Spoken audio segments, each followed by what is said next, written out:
Selamat pagi, siang, sore, dan malam. Perkenalkan, saya Rahadian Dika Subrata beserta teman saya Ricky Linarto dan Agi Cimzila akan menjelaskan mengenai sejarah industri bioproses. Sejarah awal dari bioproses sendiri tercatat jauh di tahun 7000 sebelum Masehi hingga 700-an sesudah Masehi, ketika pemanfaatan mikroba dilakukan untuk produksi produk makanan seperti bir, wine, cuka, roti, yogurt, kefir, hingga keju. Selanjutnya, penelitian semakin berkembang ketika pada abad 17, Anthony van Leeuwenhoek menemukan mikroskop yang dapat melihat mikroorganisme yang kecil. Selanjutnya, tahun 1860-an, Louis Pasteur juga mencetuskan konsep pasteurisasi untuk mendekontaminasi kaldu fermentasi, dan pada tahun 1927, Alexander Fleming menemukan senyawa antibiotik dari Penicillium rotatum yang diberi nama penicillin. Penemuan penicillin merupakan suatu breakthrough di bidang industri bioproses. Penicillin sendiri adalah antibiotik yang ditemukan secara tidak sengaja ketika koloni Staphylococcus aureus milik Alexander Fleming terkontaminasi dengan Penicillium rotatum dan terbentuk area di mana Staphylococcus aureus tidak dapat tumbuh di sekitar Penicillium rotatum seperti pada gambar. Senyawa yang terdapat di area tersebut kemudian dinamakan antibiotik penicillin. Antibiotik penicillin ini kemudian diproduksi massal selama Perang Dunia II atas kerjasama antara Inggris dan Amerika Serikat dan dapat mengobati ribuan hingga jutaan tentara yang terluka di medan perang. Selanjutnya, ketika antibiotik penicillin dikomersialisasikan, bakteri-bakteri tersebut kemudian mulai beradaptasi terhadap penicillin ini dan menghasilkan enzim beta-laktamase yang dapat mengurai penicillin. Oleh karena itu, ditemukanlah cephalosporin, senyawa antibiotik lain yang resisten terhadap enzim beta-laktamase tersebut, dan cephalosporin sendiri akan menjadi prekursor dari antibiotik dan alternatif bagi pasien yang alergi pada penicillin. Selanjutnya, era Waxman adalah era di mana Waxman dan Woodruff pada tahun 1944 menemukan senyawa antibiotik lain yang dinamai actinomycin dari Streptomyces griseus. Actinomycin sendiri merupakan prekursor dari sekitar 75% antibiotik yang sekarang terdapat di dunia. Kegunaannya adalah banyak digunakan di perkembangan biologi molekuler karena antibiotik ini memutus ikatan RNA polimerase dari bakteri. Selanjutnya juga banyak digunakan pada pengobatan tuberkulosis dan meningitis, serta merupakan obat pertama yang digunakan sebagai obat kemoterapi. Selanjutnya, pengembangan stain dilakukan untuk menghasilkan produk yang lebih banyak dari produksi fermentasi suatu antibiotik. Pengembangan stain ini bisa dilakukan dengan beberapa cara, diantaranya metabolic engineering, direct evolution, molecular breeding, dan combinatorial biosynthesis.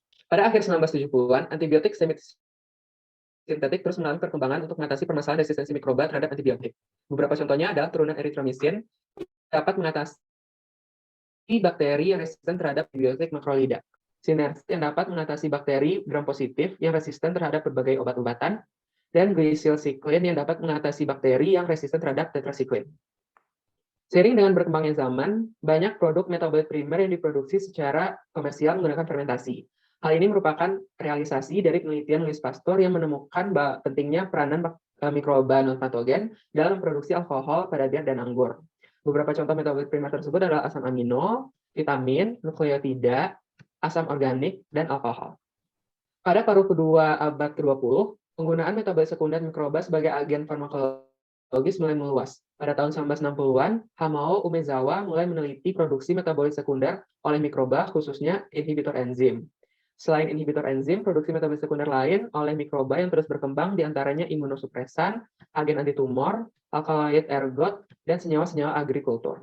Perkembangan ilmu pengetahuan di bidang genetika menyumbang pengaruh besar dalam revolusi biofarmasi.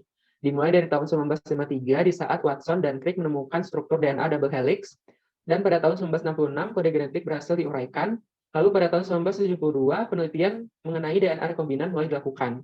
Hingga pada tahun 1982 insulin hasil rekayasa genetika mulai dipasarkan, dan sejak saat itu banyak perusahaan di bidang bioteknologi modern mulai tumbuh. Perkembangan lainnya dalam proses industri bioproses adalah pengembangan rekombinan. Polipeptida mamalia dapat diproduksi pada mikroba dengan konsentrasi yang tinggi. Ada beberapa agen yang dapat digunakan sebagai pengembang rekombinan, yaitu seperti bakteri, ragi, sel jamur, serangga, sel mamalia, serta hewan dan tumbuhan transgenik. Selanjutnya, bidang bioproses lainnya adalah enzim yang pertama kali disebutkan pada 1987 oleh Buchner. Enzim menjadi penting dalam proses manufaktur karena aksinya yang cepat, efisien, dan spesifitas yang tinggi. Pada 1970, pengembangan glukosa isomerase memungkinkan industri penggilingan jagung menguasai 30% sisi pembangunan di Amerika Serikat.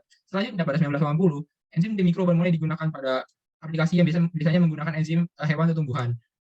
Selanjutnya, perkembangan pada 1997, enzim selulase 3 yang berasal dari ekstremofil digunakan pada deterjen. Selanjutnya, ada perkembangan yang menarik, yaitu enzim sudah mulai dihasilkan dari evolusi terarah seperti enzim lipase lipoprotein yang dihasilkan oleh Novo Nordisk pada tahun 2000.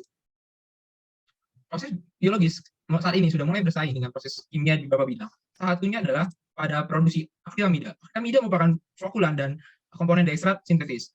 Proses konversi awalnya menggunakan katalis garam tembaga, tapi memiliki masalah, dan hal itu dapat diselesaikan dengan proses biologis yang berbasis dengan Rhodococcus J1. Selanjutnya, perkembangan lain daripada di bioproses adalah vaksin antigen dari vaksin dibuat dari cloning dan manufaktur antigen yang antigen merupakan virus. Antigen subsidi pertama adalah virus hepatitis B yang diproduksi dari ragi pada 1956.